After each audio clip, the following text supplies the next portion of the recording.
In a world shattered by the First World War, cities reduced to rubble, nations scarred, families broken, one man rose with a vision, not of conquest, but of peace.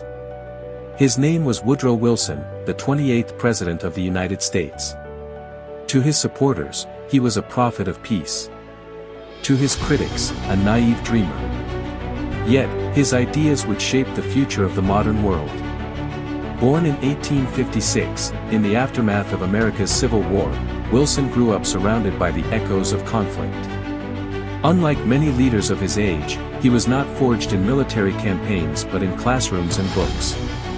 A scholar, a professor, and later president of Princeton University, Wilson was a man of ideas long before he was a man of politics. But history had greater plans for him.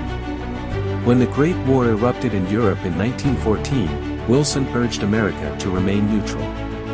But neutrality could not last. German submarine warfare and growing global instability pushed the United States into the conflict by 1917.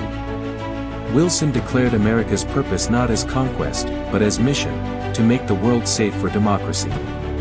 Under his leadership, the U.S. entered the battlefield, bringing fresh energy and tipping the balance toward Allied victory. But for Wilson, the end of war was only the beginning. In 1918, he revealed his famous 14 points, a blueprint for a new world.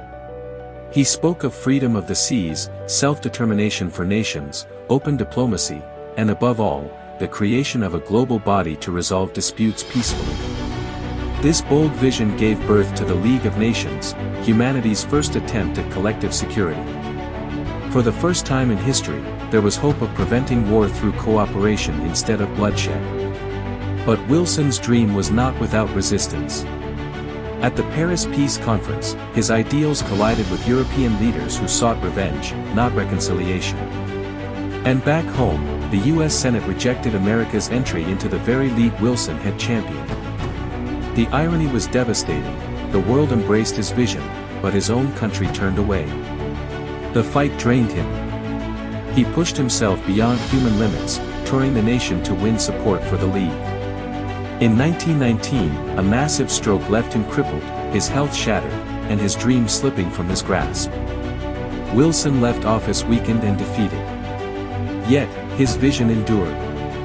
Though the League of Nations would eventually collapse, it planted the seed for what became the United Nations after World War II. Today, every peace treaty, every global summit, every effort at international cooperation carries Wilson's legacy. Woodrow Wilson was not perfect, he was flawed, controversial, and often misunderstood. But he dared to dream of a world without endless war.